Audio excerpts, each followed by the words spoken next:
Hi, everybody. How's it going? Are you having fun? It's like, too bad the weather's so terrible, huh?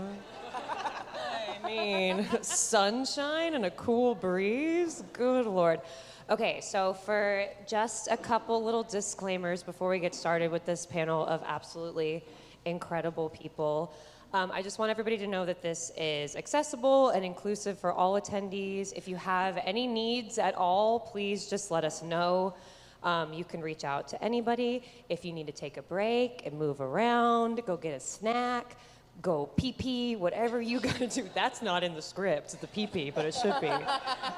So yeah, and if you have any feedback later, you just let us know. So what I'd like to do first is just kind of a little intro before we get into this. Obviously, I think so many of us understand what it is like to navigate a crazy detour in our lives, especially figuring out that that detour is much more layered and complex than we could have ever expected. And then unfortunately, life doesn't stop happening just because something horrible happens to you, like getting cancer. So my name is Annie Bond. I am a 10-year metastatic breast cancer survivor. Thank you. It's really fun to say that. And crazy. But I was originally diagnosed when I was 26 years old. I obviously had a very delayed diagnosis, and wouldn't you be surprised to know that it was because I was too young for cancer, which it turns out that is not true. But me, as a little 26-year-old, I didn't know that at all. I thought the worst health things I've had are I got my tonsils out when I was 18 and I had chlamydia in college. So who am I to question a doctor who tells me, it's not cancer? So I'm very grateful. I'm very grateful to be here and to have treatments. But I think the first real detour I faced after getting cancer was I had one of my best friends who didn't have cancer died in a car accident within like 6 months of my diagnosis. I recently went through a really horrible breakup that I never expected to happen. And so now I'm like, oh, how do you date with metastatic breast cancer? Or like, I've had friendships that have evolved and changed in ways that like I never expected. And I think the biggest thing too is that through all of that, who I am as a person has changed so dramatically, like to the core. And while I'm so proud of that and like happy for that, it is sometimes weird to grapple with, especially when you feel that like otherness in these parts of your life that used to feel very normal. And so I think, it's weird walking around being like, hey, I'm your worst nightmare. Or like, yeah, there's a lot of trauma layered here. Like, obviously, being in the metastatic community is something we are, and in the breast cancer community as a whole, we're very familiar with loss. We're very familiar with grief. We're also very familiar with, like, the best type of gratitude and joy that we could ever feel that, unfortunately, kind of goes hand in hand with that. So that's about my college STDs. Let's move on to Bianca. Oh, my God. Hi, I'm Bianca. I'm a 3-time cancer survivor with the TP53 mutation. I was diagnosed with ovarian cancer at 11, breast cancer at 22, and then lung cancer at 26. And we didn't find out about my mutation until my breast cancer diagnosis. They thought ovarian cancer was a fluke. We actually found it by accident. I was at the doctor's for an x-ray for my knees for something called Osgood-Schlatter, which is like the most random thing that most people have never heard of. And I was laying on the bed, and I was a pretty skinny child, and so we were just laying there waiting for the doctors to come back in, and my mom thought I was sticking out my stomach, like pretending to be pregnant or something, and we went back and forth, no, I'm not, yes, you are, no, I'm not, and she realized I wasn't lying, I wasn't doing anything, and she freaked out, called the doctors in, and they immediately sent me to the ER, and days later I had my first major surgery, which was a debulking surgery. We removed my right ovary, all that fun stuff, chemo, surgeries, doctors, specialists, and then I became extremely aware of my body and started doing self-checks. without anyone telling me to. So I kept finding cysts in my breasts all throughout high school and then college, and then they would remove things, biopsy things, and the very last one I found was like my senior year of college. And I go in, and the doctor tells me that she doesn't want to turn me into a cutting board. So this is the one they don't take out. And I'm like, are you sure? This one feels really different. And she insisted, we'll just keep an eye on it. Everything's fine. So I graduated. I was on college insurance, so I needed to get new insurance. It took a year of that whole process. And so I finally got new insurance. Then I needed a whole new team of doctors. By the time I went back in, it had grown to 9 millimeters. There were centimeters, millimeters, oh my God, I don't know, whatever. 9 of something. Whichever one makes sense, insert that. Multiple other ones. And then I had a double mastectomy. But when they called me, I was at work. I was working a little retail shop, like a shoe shop. And she called me, and I just was so not surprised. I was like, yeah, okay, I'm gonna finish my shift, so if you don't mind like calling my mom. I don't wanna be the one to tell her, but I'm gonna go visit her after I finish up work. I was just like, I don't know, I expected it to be breast cancer, even though we didn't even know about my mutation at that point. So I went, consoled my mom, whatever, had genetic testing, and found out about this super cool mutation that is just the gift that keeps on giving, you know? So, I don't know, this is a long story. Long story short, I do full body MRIs, and that is what led us to finding my lung cancer early, cut it out, didn't need chemo, thank goodness, and now here we are, and I had a full hysterectomy a few months ago. Yeah. It's amazing. It's amazing. Give it up for Bianca. Come on, you guys. Nneka, tell us about your detours. I will. So my name's Nneka. I was diagnosed with stage 3C invasive ductal carcinoma. When was that? Veterans Day, 11/11. So for my Astro girlies, 11/11 is not necessarily the move. But of 2024, I noticed a lump in the shower that summer. I was 30 years old. I had just turned 30. So again, for the Astro girlies, not great for the Saturn return. But I held it off for a few months because I was dealing with an ovarian cyst, and I knew that I was having surgery for that, and turned out I also had endometriosis. But I ended up having a physical scheduled already just a few weeks after that surgery. And so this was my first visit to this primary care provider, and I feel so fortunate that I showed her the lump, and she felt it, and she was like, I don't think this is anything, but I am going to refer you for testing. And obviously referring me to testing showed that it was in fact something. And the first thing I did was egg retrieval, and then I did 16 rounds of chemo, had my double mastectomy almost a year ago today. It was the end of June last year, so I missed out on camp last year for that. And then I completed radiation in the fall, so I finished that up last September, and just had my reconstruction, or part 1 of my reconstruction, in April of this year. I guess my detour was really just getting this diagnosis at 30. I had really just gotten into a place where I was feeling comfortable in myself and my body and my identity, particularly as a Black woman. I grew up in a very conservative, white, small town, and so there was a lot of work that I had done to kind of unpack that identity. And I had just gotten very comfy and confident with who I was, and was starting to put myself out there and dating, and then I got cancer. And so there's been a lot to grieve that I don't think I was necessarily prepared for. There's definitely things that I've been surprised by, but I'm just fortunate to be here and be able to speak with y'all today. Yeah. Give it up for Nneka. Come on. And our beautiful Emily. Hi, everyone. Emily. I was originally diagnosed with stage 3 triple-negative breast cancer back in April of 2023. Did Keynote 522 regimen, so chemotherapy, immunotherapy. Had a really great response actually to that treatment. I had a complete resolution PET scan and had achieved pathological complete response at the time of surgery. Did additional immunotherapy and had done radiation.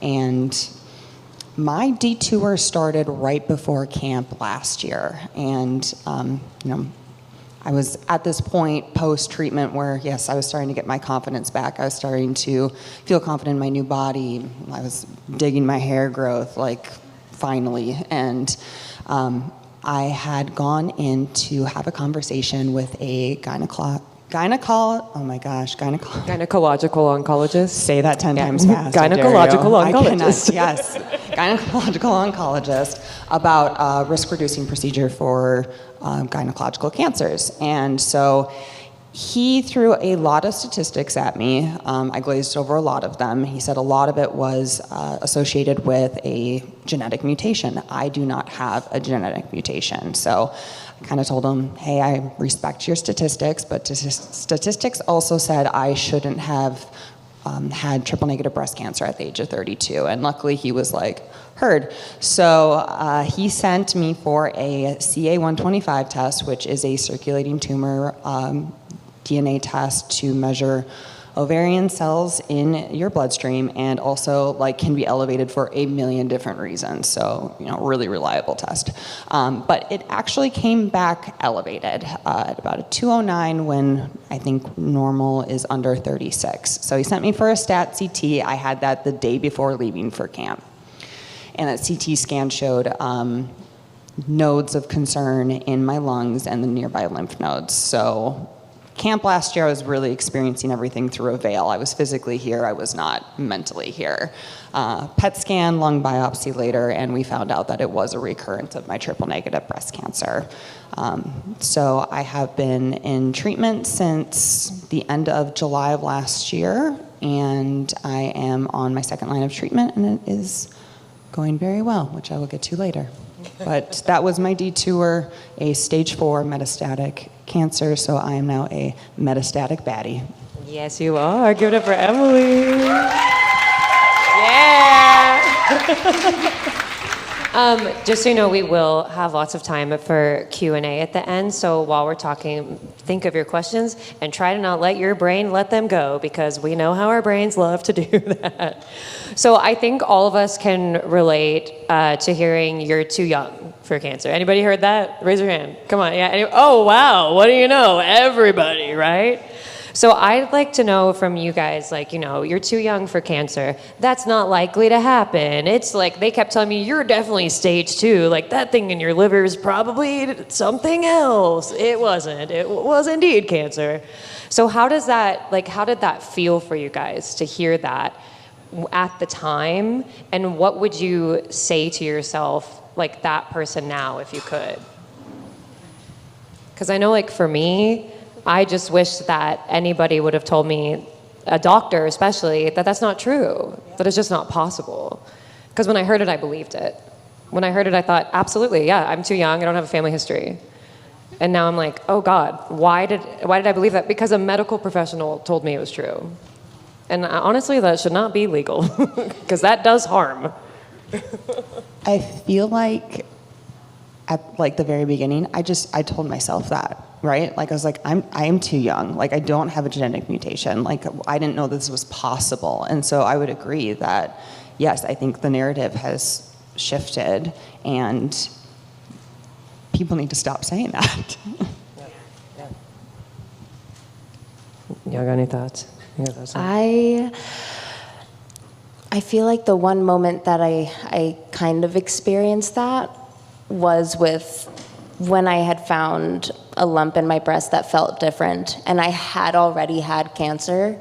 So no one was saying you're too young, because I was very young the first time, so I didn't necessarily hear that, but I knew that this lump, even though it was so small when I went in, I knew it was really different, and I did want a biopsy, but I figured, like, how fast could it grow? Like, fine, like, we can just wait and see. Like, I'm about to graduate. I'm about to, like, go on tour this summer. Like, I was really planning out my year, so rather than pushing, I was like, yeah, like, it can't possibly grow that fast. It's not gonna be a big deal. And so I wish that I had shaken myself and, like, maybe we could have just cut it out. Maybe it could have been a lumpectomy or something, but yeah, push, and don't listen to everything that everyone tells you.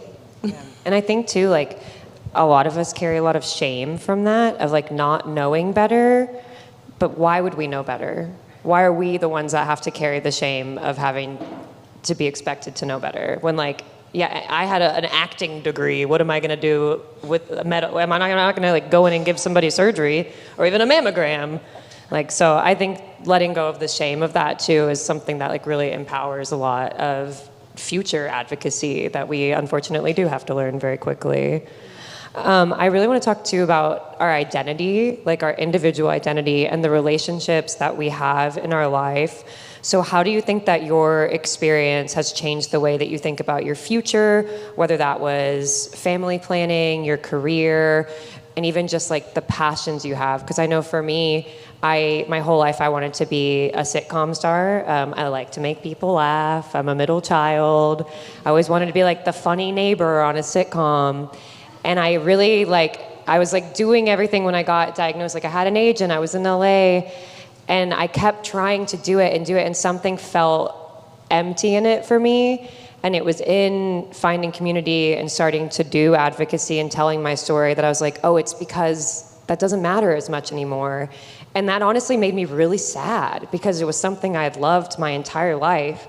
And to have to realize, like, not only do I not love this the way I used to, but like I have to be okay with that and not be like not feel like I'm like disappointing some past version of myself by like, or giving up on a dream, because it wasn't giving up, it was just shifting into something that felt more important, that was still utilizing a lot of the same skills. Like I like to make jokes about cancer as well, but in a way that is still doing good.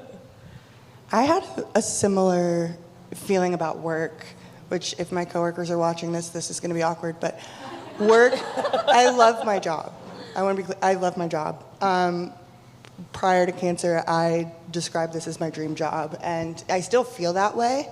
But when your life changes like this, I had this, I guess coming back from chemo and coming back from, I had 2 months off of work for surgery. It was kind of like, I actually don't really care if I send this email because there are other things that are happening. I would rather be talking to people who understand why it's taking me an hour to send an email in the first place, because I can't remember words and I don't know if I spelled my name correctly. And so I don't want to like demean the work that I do because it's very important and I love it, but it is something where I'm kind of like having to refine my footing. And I think with the post-treatment, brain fog especially, like that's been a huge one for me. It's hard to, I guess, keep your value as a person separate from the work that you normally do. And so when I'm at work and I'm struggling, I start to feel like, oh, well, I'm not good at my job anymore. So what does that say about me as a person? But I think that's been probably the biggest thing to have to adjust to, is just where do I go from here? Because I love what I do, but I get fulfillment with, talking to other breasties and other people who understand, and how can I incorporate more of that into my life in ways that make sense with kind of what I still want to be doing with my job. I would say very similar. I was very career driven. I do corporate event production for a living, and therefore I'm on the road a lot. And before my initial diagnosis, I was signing up for every show. Get me on a plane, get me to Vegas, get me to Orlando, get me to California, wherever we're going. I want to be there. I want to be learning. I want to be on site. I want to work 14-hour to 16-hour days. I thrived off of that. And when I was first diagnosed stage 3, I was still able to work and contribute to that, and it started to look different. I was supporting remotely, and then as soon as I was done with treatment, I was like, get me on the road, get me to every show, get me to Orlando, get me to Las Vegas, get me all those places. And now with the stage 4 diagnosis, it's this shift, right? And it was hard at first because I wanted to be on the road. And now I'm just coming into this new season of, I don't need to be on every show. They can find someone else. My overall health and my stress levels and my well-being are more important than getting on a plane to Las Vegas. And I will say Las Vegas is not all cracked up to me, but okay.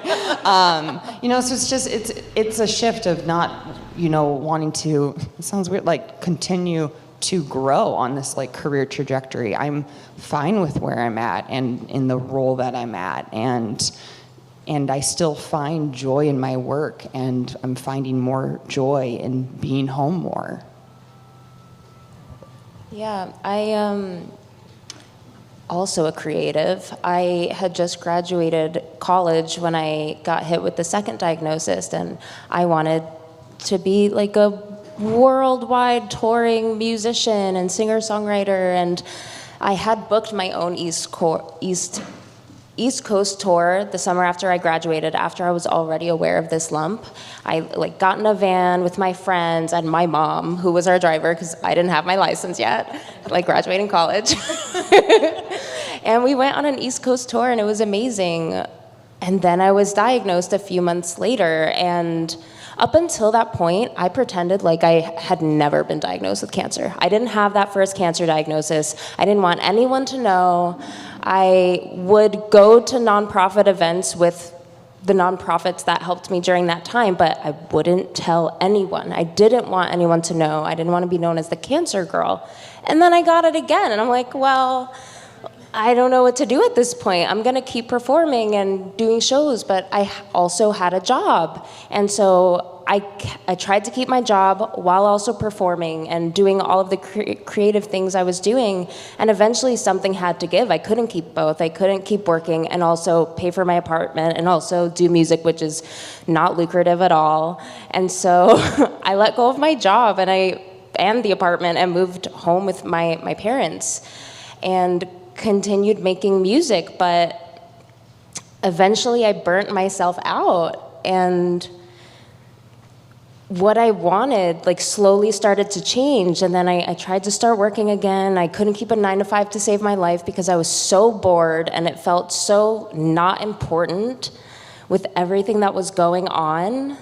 And now I feel like I can't do anything but things that help people. And it's great, but also, it's a lot. And usually helping people also is not all that lucrative. So it's like I'm at this crossroads where I'm like, well, I still have medical bills, I still have student debt, I still want to keep doing music, but I don't want to be this famous person. That's not what I'm striving for. I just want to make what I want to make and share it because I want to share it. And just the whole perspective of it all changed, because the people I went to school with, they were going hardcore and wanted all these things, and I thought I wanted that too. And now I'm like, I don't know, I just want to help people heal, and I want to heal, and I want to not be burnt out, and I want to pour into people, but all the things. So I'm at a crossroads now, and I keep getting to crossroads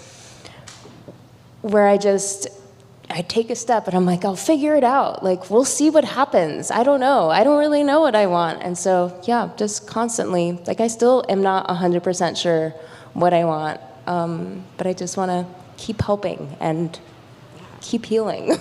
I think what's so interesting about what everyone is saying too is there's weirdly, I've said before that I don't think I ever liked myself before I thought I was gonna die. And that sucks to realize, I wish I hadn't felt like that.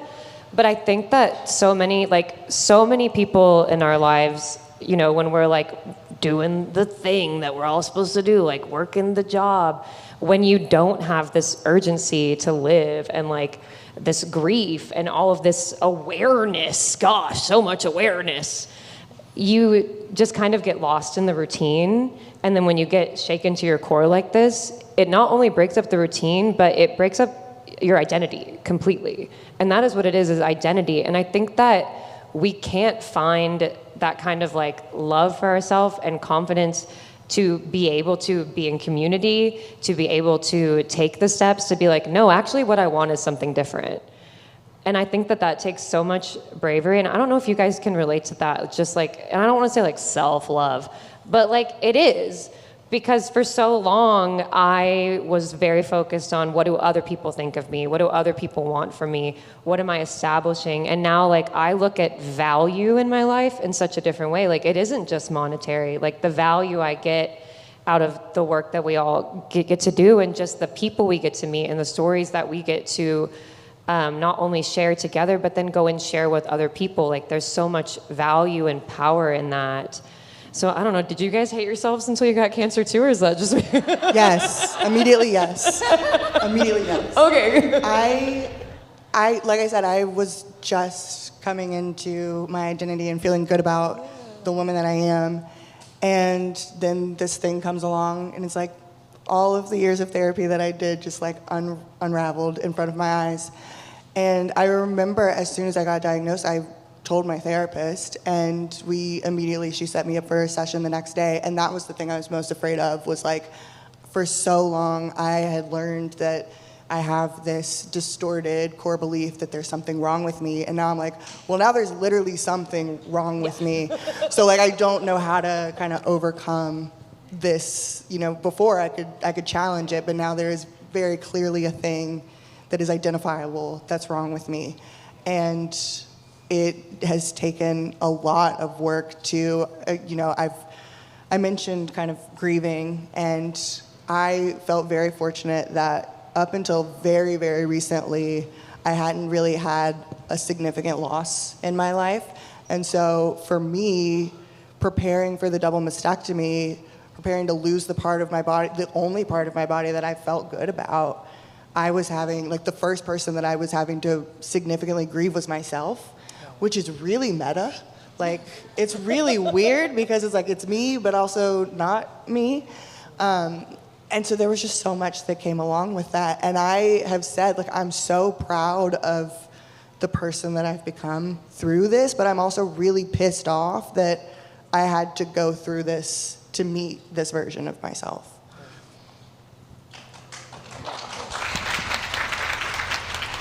100%. I look at photos from like before diagnosis and I'm like, I don't know her. Who's that? How'd her hair get so shiny? Like, is that estrogen? She had hair. Oh, wow. But I think like looking, like reflecting, I every day am more and more my own like authentic self. And I feel like that person really started to take shape after my first camp. And being in this community and meeting all of these other people where like there's no judgment and just feeling safe to actually like start to become my most authentic self. And that has translated to like the rest of my life, thankfully. And yes, it absolutely sucks that like having to go through this is like the reason, and like that's what it took to get here. But I like myself now. I'll say that. I love myself now, right? We should all love ourselves now. Yes. Hopefully without having to get cancer Well, as well. yeah, let's but not. Unfortunately, yeah. That's why we're all here. I'd like to talk about that some, like the grief that comes with uncertainty. Because I know like all of us are very high risk for many things. And it's not only the uncertainty that we carry for ourselves, but when we do open up and we make these incredible connections, we lose people. It is inevitable in this disease. And I think that that is something that keeps people coming back, because I know for me, let's talk shit about my ex for a second.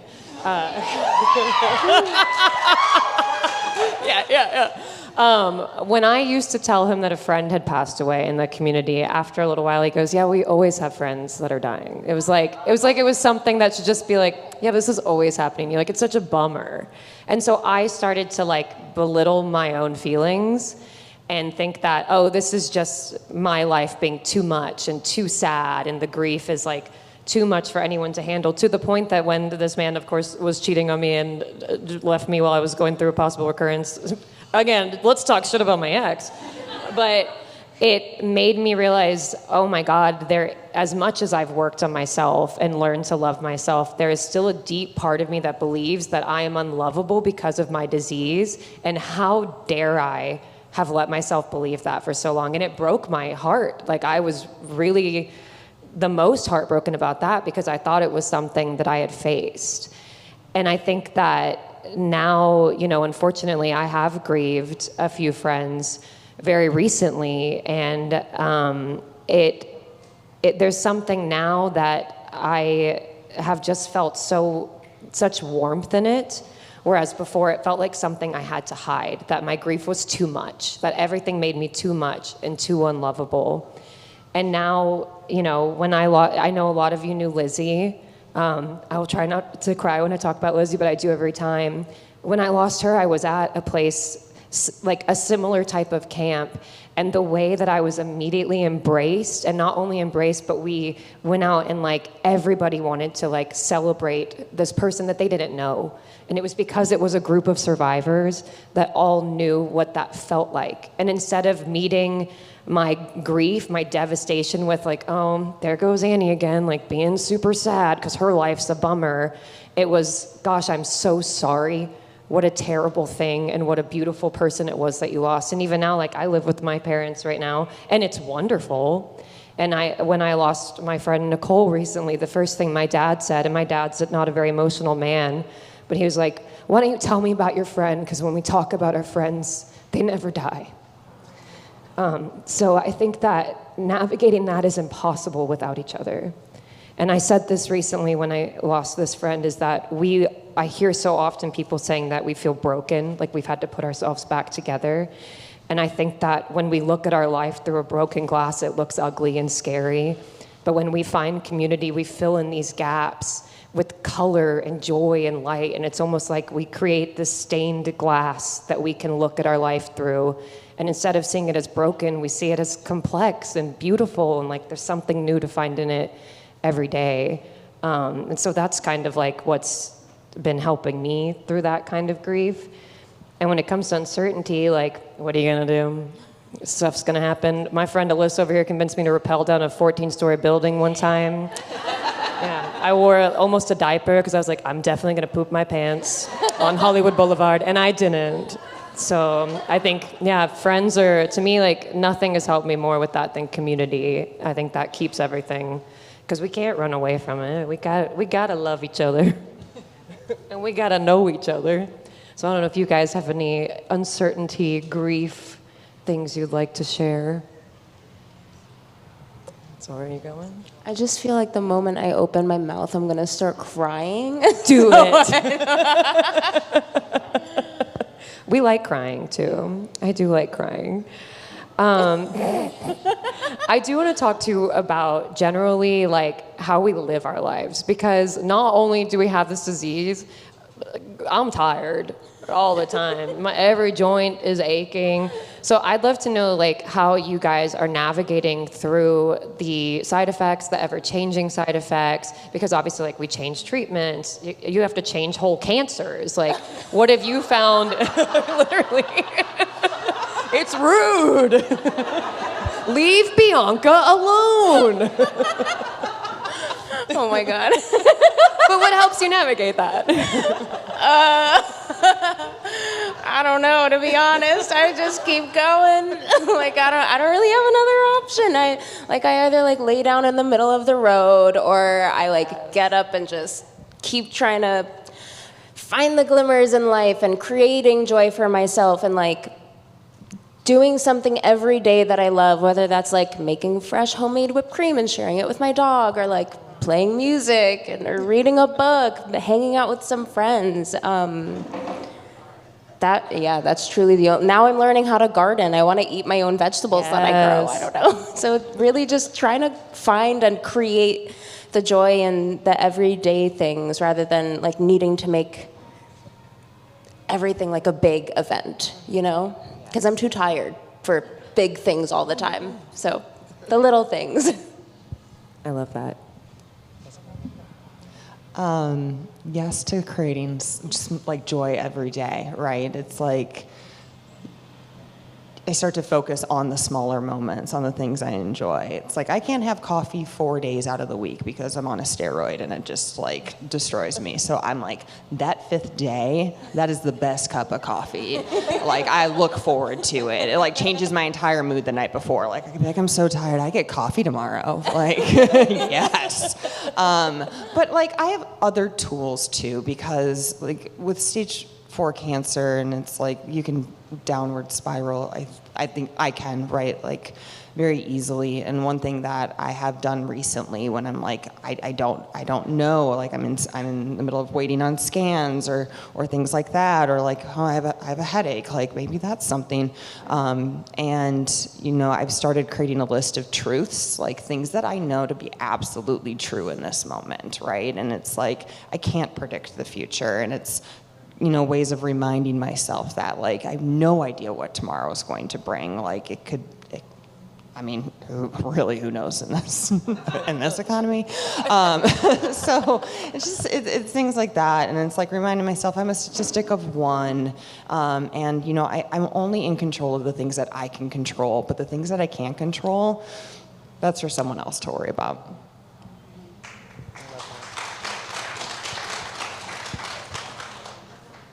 I think my response is more, I mean, just thinking about side effects, the first thing that comes to mind is menopause. I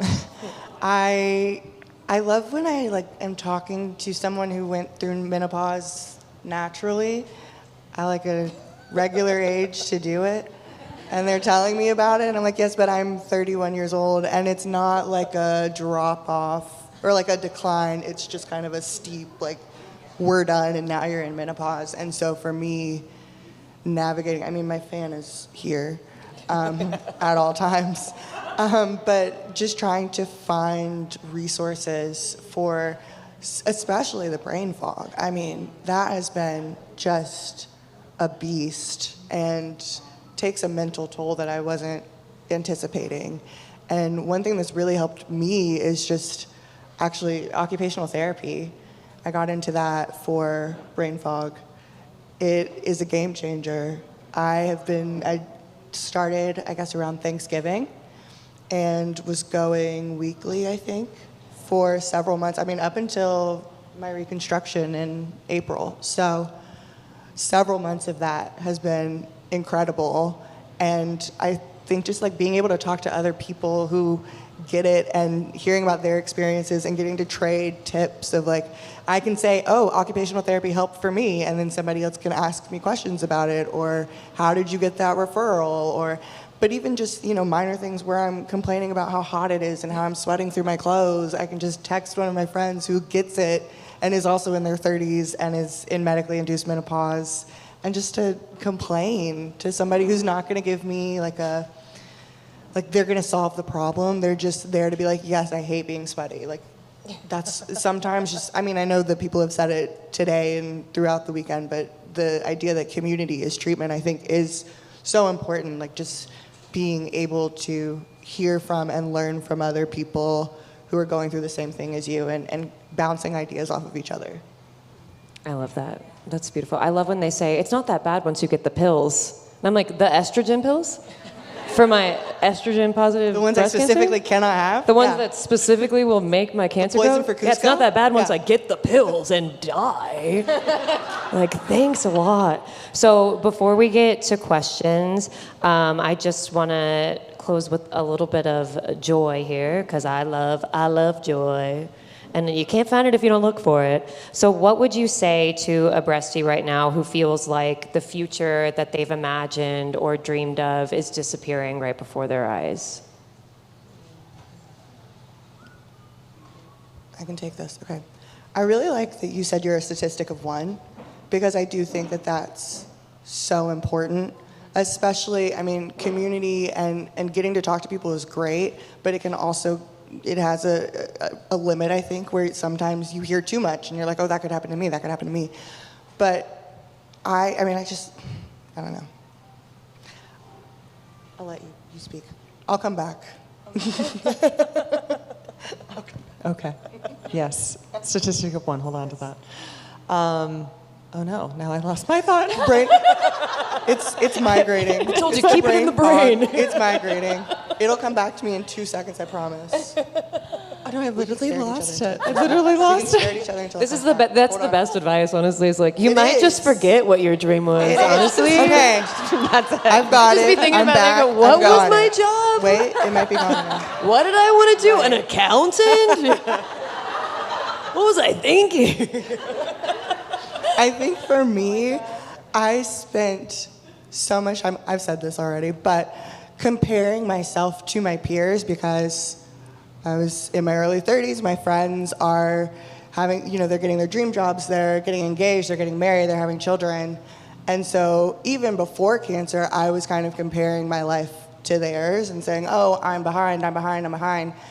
And in a weird way, not that I'm thankful for this because I'm never going to say that I'm thankful for this, but in a weird way, it's kind of given me like a permission slip to be like, okay, this isn't something that I did or caused or chose to go through. I had to stop my life as I knew it for the past year and a half. And it feels kind of oddly liberating to say that, like, I don't feel like I need to catch up to my peers anymore because we're just not in the same space. And that's okay. It's been very freeing to come to that realization. And I don't think I had that realization until I was preparing for this panel, actually. And so it was really nice to realize that, like, I am a statistic of 1. I'm not competing. I'm on my own timeline. And so I think for somebody else who is feeling that way, knowing that you're on your own timeline. You don't need, we can say you don't need to compare yourself to other people. It takes a little bit longer just to believe that, I think. But just having that perspective has been a huge shift for me to be like, I don't have to catch up because I just spent the last year of my life trying to be alive and survive. And my friends don't have that experience. And I'm so thankful that they don't. But these are just 2 different life experiences, and that's okay. I did think of mine. So, yeah. I think that if you are navigating, uncertainty, I actually encourage you to kind of sit with that. I sat with that during my re-diagnosis for like 3 weeks. I took 3 weeks off of work, and I was in limbo of what my treatment was going to be. We were waiting for molecular testing and all of these things, and I took the time to really sit and reflect. But I would say sit and do that, like live in that uncertainty. Sorry, this is going to be contradictory. Embrace that uncertainty. Don't live there. Don't stay there, right? Feel your feelings. Feel all of your emotions, okay? The good, the bad, the hard. But don't live there if it's, in the negative. Like, it's okay to be like, this sucks. This is awful. Like, but again, just don't try not to live there. I'm thinking of 11-year-old Bianca when I say you don't need to be ashamed. You don't need to feel like you have to hide yourself or part of your story. You also don't have to broadcast it. Do whatever feels right for you, but your story can help other people. And even if it's just talking about the uncertainties and everything that you're navigating, don't feel ashamed. You're not broken. Yeah. And I would say, you're a unicorn. Why would you want to be a horse? Because what is a unicorn if not a horse with a tumor on its head, kind of, right? It's an abnormal growth. So, like, why would you want to go back to being a horse? Like, come on. We're all unicorns. So I am going to open it up to questions. So if anybody think this has been wonderful. These are 3 of the most incredible people I've ever met. Just got to say.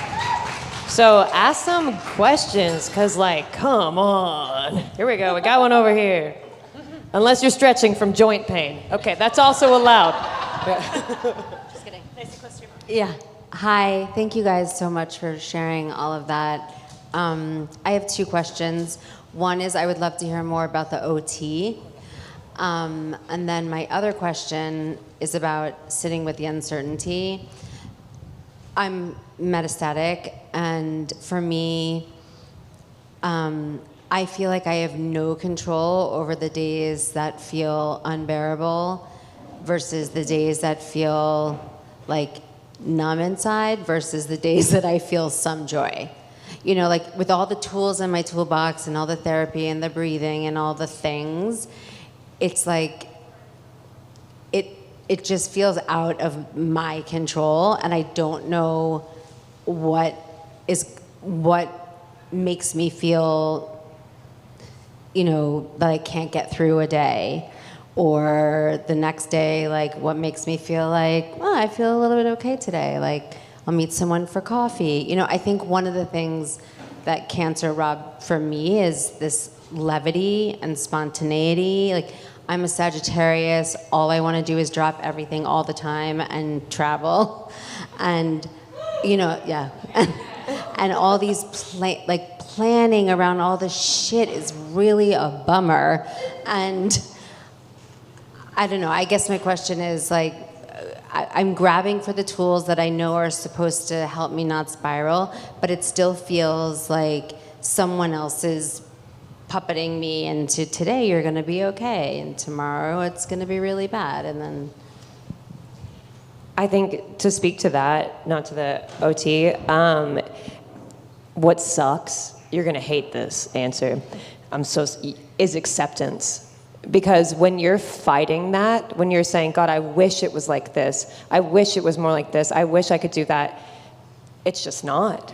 And with acceptance, I think you give yourself permission to feel. Like for me, I've always wanted to travel for work. I'm finally getting to travel for work. I'm in bed for like 2 to 3 days after like a simple like little speaking trip. And I will feel like some shame or some guilt that I'm not doing more, not like cleaning, or like I was gonna go have coffee with somebody. And I think that it's so much better to say, and that's okay. And that's okay. It's okay to disappoint people. It's okay to disappoint yourself even, because what you're doing at the end of the day, if the basis of it is taking care of yourself, that's your job. That's the best thing you can do. And your toolbox, open it up, put a new tool in. I've had to change mine up all the time, throw some out that don't do me any good anymore. I get mad that people love to talk to me about religion all the time. I'd love to look at the sky sometimes and just say, I think it's messed up. I think what you're doing is messed up when I lose a friend. Like, and that's the thing, is like these feelings, they come and they go and they ebb and they flow, and you just have to accept it. And that sucks. It really sucks. I wish I could be like, put more glitter on. Like when you're sad, put on a glitter lid and you'll have energy. But it's not like some days coffee does nothing. Yeah, you know, it really is just giving yourself permission to be who you are and to be where you're at and to say, this is okay, and maybe tomorrow it'll be different, maybe in a week it'll be different, and maybe it'll be good different, maybe it'll be bad different, but that's life. Yeah. And you know, cancer muggles, they just don't come to stuff sometimes just because they don't feel like it. I'm like, God, we don't really have that luxury all the time. Did you want to say something about the uncertainty? Or I was going to answer OT. No, I think you nailed it like spot on what you said. So, okay. The second one Annie said. Thank you. As far as the occupational therapy, come see me later because I can talk about it forever. But I just happen to be really lucky that my oncologist, actually he's married to an OT, I'm pretty sure, so he understands like the value of it. She is not my OT, but there's just one in my clinic, and so it's kind of fun. I feel like I'm just going in there playing games. Like I was literally playing Bop It in there one day, but it's working your brain and I love this. I love this information that you have presented to yes. us. It has like opened a whole new world for me. I've given this to you. Yeah. We can fix chemo brain with Bop It. Yes. Yes. Direct quote. Yes. Yes. Put it on a T-shirt. Yes. But it's been great, and I'm happy to tell you all about it. Yeah. I've got a question in the front here. I think that's what I want to say. Thank you. Thank you. I know we talked about a lot of things, and kind of to piggyback, but I'm less than 2 years from my breast cancer diagnosis, and then 2 weeks ago I was diagnosed with a new cancer not related to breast cancer. So sometimes I feel numb or checked out. for you, if you feel comfortable sharing, what was the most helpful thing that you found, or the most helpful tool you found to stay checked in when you are by yourself, when you're not reaching out to community? Like when you're alone, when there's really like no one there for you, like when you have like quiet moment by yourself, what was the most helpful tool you found to check yourself back in, to get over that hump, to keep moving forward? Thank you. I feel like my answer would change depending on the day it is, because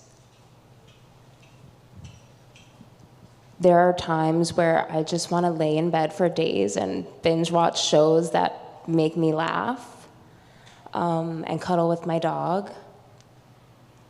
And then there are days where I'm like, oh, let me journal about my feelings. And surprisingly, I hate to say it, that helps. When I actually do it, it helps. And yeah, it really just depends on the day. I'm sorry, it's such a crappy answer, but it's kind of like with the acceptance. Like sometimes I do just need to watch Netflix, and sometimes I'll journal and try to do the things that I know are good for me and schedule a therapy appointment. I just got a new therapist, which has been helpful. I'm learning how to garden because I thought that like planting seeds and like helping something grow would help. It does, weirdly, doesn't it? I love my weird-looking cucumbers. I still can't grow cucumbers. They're coming, I swear. But the arugula is doing really well. Grow arugula. My dad hates arugula. He won't let me grow it. There's a message there. That's what I'm saying. So it depends on the day. I don't know. I guess just accepting, like you guys literally have all said, accepting where you're at, and like sometimes I'm gonna cry and cuddle with my dog and binge watch shows and like eat whipped cream in bed. I was going to say, I'm glad you said it first, because I was also going to say you have to feel your feelings, and I hate saying that. I hate saying it because it sounds so fake. When I was first diagnosed, I didn't have a stage yet. I read my diagnosis in my MyChart. That's how I found out. And so there wasn't a stage. And I remember that first, I guess I had like a week maybe between reading it and meeting with my oncologist. And so I would find myself policing my own emotions to be like, well, you don't even know what stage it is yet, so you can't freak out. I should have just freaked out and like felt scared or nervous or sad or angry or whatever. And once I had that realization of, oh, it doesn't matter, I don't need the additional information, I don't need to wait until it's bad enough to be sad and hurt and angry, I felt a lot better. And so it sucks that it's just like, yeah, you have to feel it, but I don't think there's a way around it. I think you just gotta go through it. I think acceptance is important, but if you are looking for a tool, I love like a good self-guided meditation, something to get you out of your own head, or even like micro-focusing. That's a tool from my therapist, like to describe the things around you, right? If you find yourself mentally spiraling in detail, right? The color, I think someone probably out there knows it's like the 5 things, the 4 things, the 3 things, the 2 things, the 1 thing, you know? That helps when like you find yourself like really, really spiraling, or I should say that I find it helps me.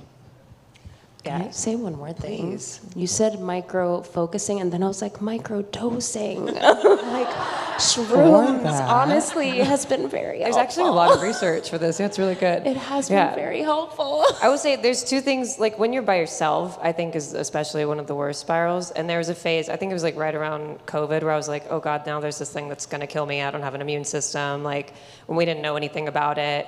I went into a pretty dark place where I started to think, like, why am I so hopeful? Like, this is delusional. Like, I have metastatic breast cancer. My friends are always dying. Like, I'm delusional. I'm this and that. And I went down a really dark path where I was kind of afraid to be by myself because I was afraid that I was going to do something. And I didn't understand that feeling because for a year, this is about halfway through my diagnosis, like 5 years in, I was like, I'm so grateful to be alive, but I don't want to live like this. I don't like it anymore. And I started going to therapy. I started seeing a trauma specialist. And this sounds so simple. And because it sounds so simple, it feels like telling you to do yoga to cure your cancer.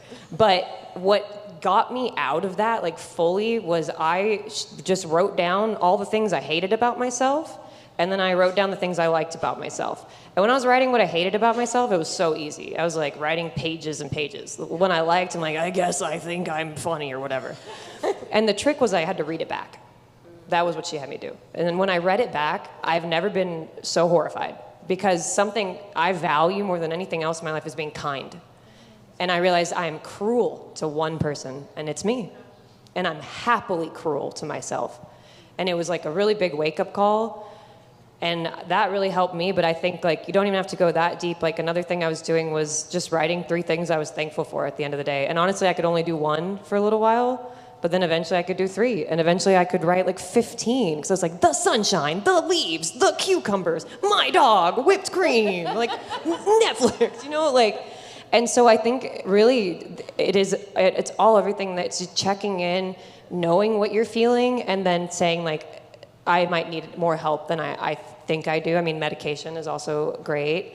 But I think when we're sitting with ourselves, that's really when we can just go down, down, down. And it is just in grounding and finding like, that is truly what made me believe like there's nothing delusional about hope. Hope is our community's superpower.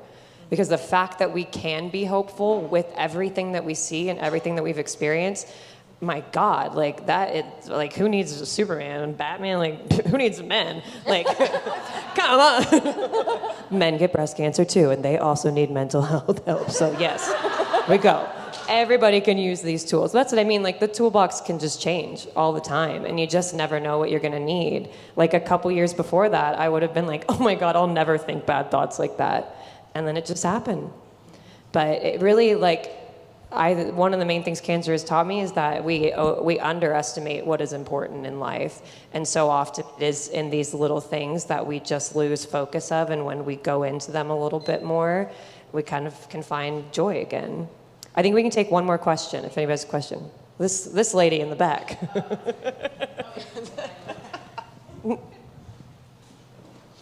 Thank you. Not to be that person that makes more of a comment, but I just wanted to make sure that we point out how many times throughout this panel that you guys laughed hysterically, cried, and back and forth. And I know personally, and I think I can speak for most people here, that how validating and accurate that is.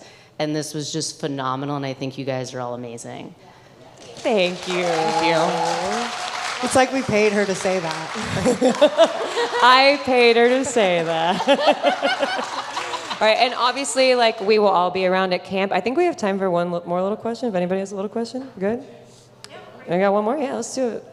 Hey, Morgan. Hi, Annie. This is actually a question for both Annie and Bianca. So you talked both a little bit about how you had to move back in with your parents. I also had to move back in with my parents. And I love living with my parents, actually. But I was just wondering how you guys are, like, okay with it, with, like, the pressure that society, American society, gives us to move out. Like, people always assume that, like, oh, are you going to move out? When are you going to move out? When are you going to move out? I'm like, actually, like, I'm okay. Like, they are great, and they're taking care of me, and they were my 100% support system through cancer. And so I was just wondering, yeah, like, how you guys navigated that. Yeah, I mean, sorry if your parents suck would be my answer. Like, I get coffee in bed a lot of mornings. Like I said, my dad and he's like a tough man raised by a military guy who's like, crying is useless. And then he'll be like, I'd like you to hear this song. I think you'll like it. Or like, he's had 2 different types of cancer. He wrote a song in his sleep that's called Nobody's Luckier Than Me. And we like wrote it out together. My mom was my nurse when I got sick. She cleaned my drain. She took me on walks. She told everyone about my pooping schedule. I live on a farm with 7 acres and 50 chickens and a giant garden. Like, I've honestly never been happier in my life than when I'm living with my parents. So again, I don't care. Like, I thought I had some shame about it at first, but I'm saving money. I get to travel. My dog has never been happier. Like, they take great care of her. So yeah, it is unfortunate, like, truly to recognize that, like, that some people don't have that privilege, that their parents are gone, or that they do have a bad relationship with them. But I think for our community, like, to take the shame out of it and to just be like, actually, it can be badass. That's how I feel. I completely agree. I lived with my parents for years, even after finishing that treatment. And then I lived by myself for maybe a year, 2 years, and now I live on a farm with my fiance and his parents. He built an apartment on the farm, and that's that. And they took care of me through my hysterectomy this past February. His mom, when he had to go on a work trip, like came over and braided my hair with his sister. And it's like, why would I ever leave, you know? The world is so expensive and I have so many bills and I might get another cancer and I have grass now and I'm no longer in a city and I love the people I'm with, and so yeah, I don't really care at this Follow point. your joy. Yeah, just have fun. And that will really be it. Thank you guys so much.